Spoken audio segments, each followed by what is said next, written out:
Bonsoir, très chers compatriotes.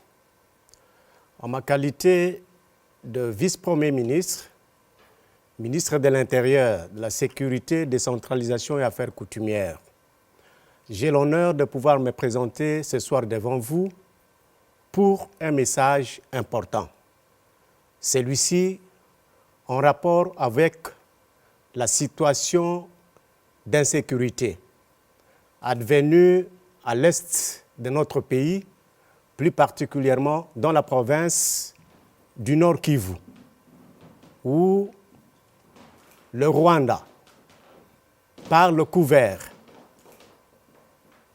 du groupe armé terroriste M23, occupe quelques espaces de notre territoire. Cette situation a provoqué de l'émoi dans les chefs des citoyens congolais que nous sommes. Le chef de l'État, son Excellence Félix Antoine Tshisekedi Tshilombo, a décidé de pouvoir convoquer un Conseil supérieur de la défense. Vous le savez. Au jour d'aujourd'hui, il se pose un problème. Oui, je le sais. Les Congolais sont en colère. Les Congolais sont touchés dans leur amour propre. Parce qu'il y a un voisin qui a pris l'habitude de pouvoir nous attaquer, de pouvoir prendre nos espaces, de pouvoir permettre le pillage de nos ressources, de pouvoir voir des Congolais être tués sur leur territoire. Vous avez raison. Nous avons raison. C'est pourquoi d'ailleurs qu'à l'issue du Conseil supérieur de la défense dont je faisais allusion tout à l'heure, le gouvernement de la République a dû pouvoir vous sensibiliser tous pour que nous puissions apporter tout notre soutien dans toute sa diversité à nos forces armées et à la police nationale congolaise, ainsi qu'à tous les services de renseignement, de manière à nous permettre de faire face et d'évacuer les Rwandais et le M23 de notre territoire. Que parallèlement à cela, nous puissions constater que dans certains territoires de notre pays, pour ne prendre que l'exemple de ce qui s'est passé à Kalima, dans le Maniema, où un citoyen, semble-t-il, congolais d'origine, a été pris par la population, lynché, conduit à la mort.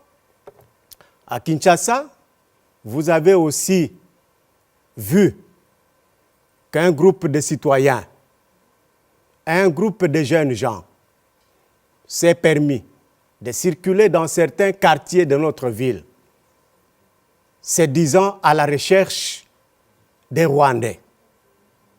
Que nous nous posons la question de savoir s'il y a une guerre entre les populations rwandaises et les populations congolaises. Non, il n'y a pas une guerre entre les populations rwandaises et les populations congolaises.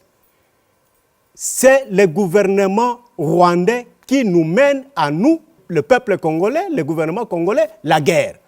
Et donc, les citoyens congolais n'ont pas à se permettre de tomber dans les pièges nous tendus par Kagame et ses collaborateurs. Il faut l'appeler ainsi. Ils veulent faire quoi? Ils veulent faire voir au monde que oui, même si le Congo nous accuse d'avoir fait ceci ou cela sur son territoire, mais voilà, les Congolais ne veulent pas de Tutsis, parce qu'il faut le dire clairement. Et tomber dans ce piège en faisant ce que les autres sont tentés de faire. C'est comme ça que, au nom du gouvernement de la République, je m'adresse à tous les compatriotes pour que cela ne se répète plus. Ce qu'on a tenté de faire hier et aujourd'hui, que ça s'arrête. Je demande à cet effet, non seulement au gouverneur de province, mais aussi aux commissaires provinciaux de la police nationale congolaise, à tous les responsables des services de renseignement et de sécurité, de prendre toutes les dispositions nécessaires pour que quiconque Congolais, libre, Congolais, membre d'un parti politique, Congolais, membre d'une association quelconque, ne puisse pas se permettre d'agir au nom et pour le compte de l'État. Personne, tout ce qui se passe là est inacceptable. Personne ne peut se permettre de poser ce genre d'actes-là. Et le gouvernement de la République condamne déjà ce genre d'actes posés hier à Kalima et à Kinshasa. Je demande au nom du gouvernement à ma collègue qui est le ministre d'État de la Justice de prendre toutes les dispositions pour que les magistrats soient mis dans les conditions de pouvoir recevoir quiconque sera arrêté par les services de renseignement, les services de la sécurité, la police nationale congolaise au sujet de tous ces comportements que je viens ici de décrire et de dénoncer. Je demande enfin aux membres des partis politiques, j'ai toujours commencé par le mien, l'UDPS, parce que les images qui sont passées aujourd'hui à Kinshasa, ceux qui se sont permis de parler, ceux qui se sont permis de circuler sur les rues de Kinshasa, se présentent comme les membres de l'UDPS. Dieu merci, j'ai suivi encore un élément du président de force du progrès de l'UDPS qui a dénoncé cet acte-là en disant qu'ils sont infiltrés et que ce ne sont pas eux qui se sont permis de pouvoir faire ça, ce qui s'est passé ce matin à Kinshasa. Il dit, M. Héritier semble-t-il, il dit qu'il n'a jamais demandé à quiconque d'aller faire ce qu'ils ont fait. Donc je disais que je demandais à tous les partis politiques de pouvoir instruire leurs membres. Je demande à tous les partis politiques de dire à leurs membres qu'à partir d'aujourd'hui, personne n'a le droit de porter sur elle une tenue ou tout autre élément qui apparente à la tenue des militaires ou des policiers. Si cela s'est fait, messieurs les responsables des services de renseignement, messieurs les responsables de la police nationale congolaise et même de l'armée, vous voyez un citoyen à Kinshasa, à Goma, à Kasumbalesa, tel que je l'ai vu moi-même, à Lubumbashi, où l'UNAFEC ou la JUNAFEC et l'UDPS, avec ACO, sont en train de porter ce genre de tenues.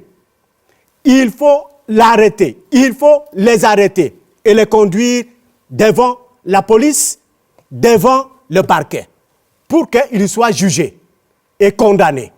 C'est vraiment un appel que je lance à tous nos services de renseignement, à tous nos services de sécurité, pour que cette situation-là s'arrête. Parce que cette tenue met en insécurité tout citoyen congolais qui se retrouverait, même dans son quartier, dans un coin d'une avenue, et qui rencontre un monsieur portant une tenue semblable à celle de la police, et qui commence à l'arrêter. Vous pouvez vous imaginer ce qui peut arriver à cette maman, à cette fille, à ces garçons qu'on a envoyé aller nous acheter un peu du sucre au coin de la rue. Voilà pourquoi j'ai dit que tout cela doit s'arrêter. Avant que nous ne procédions à faire quoi que ce soit, les partis politiques sont appelés dès ce soir à faire observer cela à leurs membres. J'ajoute que pendant ce temps, pas de réunion des membres des partis politiques dans les rues. Vous avez des réunions à tenir. Allez dans les sièges de vos partis politiques. Plus question de se retrouver sous les arbres, en train de discuter, en train de porter, pendant que vous portez ce genre de tenues, d'habillement ou de bottines. Plus question de cela. Parce que nous ne pouvons pas accepter que des citoyens congolais mettent les autres en insécurité. Voilà le message que je voulais passer ce soir à travers la RTNC, dans l'espoir que tout le monde m'a suivi, dans l'espoir que tous les services vont faire ce que je venais de dire tout à l'heure. Je vous remercie très sincèrement. Merci.